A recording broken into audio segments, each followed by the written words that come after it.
Assalamualaikum warahmatullahi wabarakatuh. Saya Muhammad Krisna Satria Gasa dan pada kesempatan ini saya akan menjelaskan mengenai penyusunan SOP dalam rangka New Normal pasca COVID-19 di tingkat Departemen Konservasi Sumber Daya Hutan, Fakultas Kehutanan, Universitas Gadjah Mada.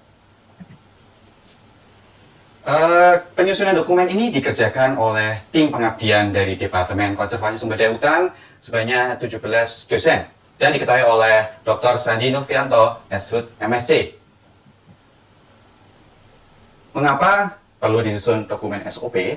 Karena pandemi COVID-19 itu telah berdampak sangat besar pada seluruh sektor kehidupan manusia, tidak terkecuali pada sektor pendidikan. Nah, di era new normal ini atau adaptasi kebiasaan baru, mau tidak mau sektor pendidikan itu harus segera dipulihkan kembali secara bertahap. Tetapi perlu memperhatikan keselamatan bagi seluruh sivitas akademika UGM dan juga mitra. Untuk itu, kami menyusun dokumen SOP ini sebagai acuan bagi sivitas akademika UGM dan juga mitra agar bisa bekerja dan belajar di lingkungan UGM dengan aman dan nyaman. Kemudian tujuan dari penyusunan dokumen SOP ini adalah kemudian menyusun dokumen SOP yang bisa digunakan sebagai acuan dalam rangka menuju adaptasi kebiasaan baru atau yang dikenal dengan New Normal. Nah, kemudian dokumen ini itu ditujukan untuk siapa saja. Yang pertama adalah mahasiswa, khususnya mahasiswa Fakultas Kehutanan UGM, dan juga mahasiswa UGM pada umumnya. Yang kedua adalah dosen, ketiga adalah tenaga kependidikan, yang keempat adalah pihak umum. Dalam menyusun dokumen SOP ini, kami menggunakan setidaknya ada 5 tahap dalam penyusunannya.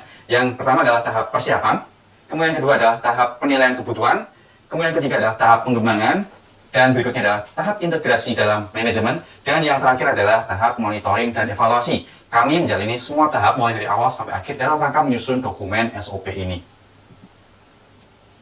Nah, kemudian dalam dokumen panduan pelaksanaan atau SOP ini terdiri dari 3 komponen utama. Yang pertama adalah komponen pendidikan, yang kedua adalah komponen penelitian dan pengabdian, dan yang terakhir adalah aktivitas lainnya, misalnya aktivitas kemahasiswaan. Dalam aktivitas pendidikan itu dibagi menjadi 6, seperti yang tercantum pada layar. Yang kedua adalah penelitian dan pengabdian sebanyak 5 komponen, dan terakhir kemahasiswaan 1 komponen saja.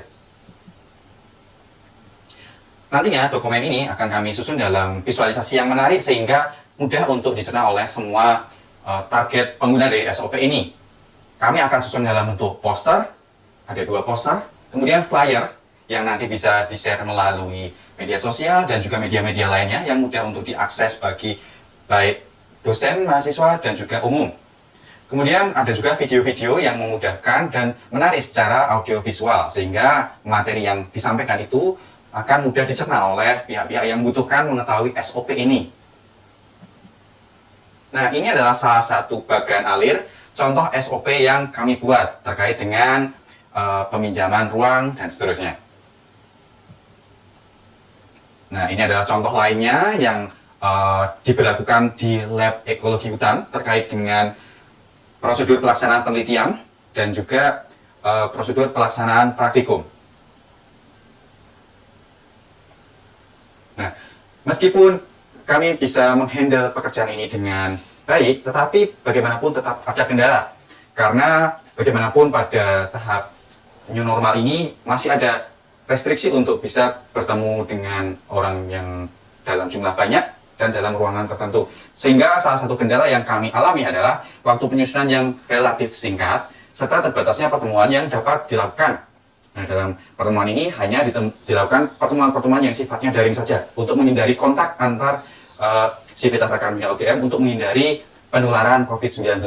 Nah, kemudian cara pembacaannya bagaimana? Yaitu adalah memaksimalkan setiap pertemuan dan setiap anggota tim pengabdian diberi tugas dan tanggung jawab masing-masing dalam menulis SOP. Jadi ketika ada pembagian yang jelas, maka mungkin tidak perlu kontak, tapi bisa mengerjakan sesuai bagiannya masing-masing. Oke, itu saja mungkin yang bisa saya sampaikan dalam video ini. Semoga dokumen SOP ini dapat bermanfaat bagi sivitas akademika UGM, khususnya bagi yang terkait dengan Departemen Konservasi Sumber Daya Hutan. Baik, terima kasih, saya cukupkan. Wassalamualaikum warahmatullahi wabarakatuh. Salam sehat.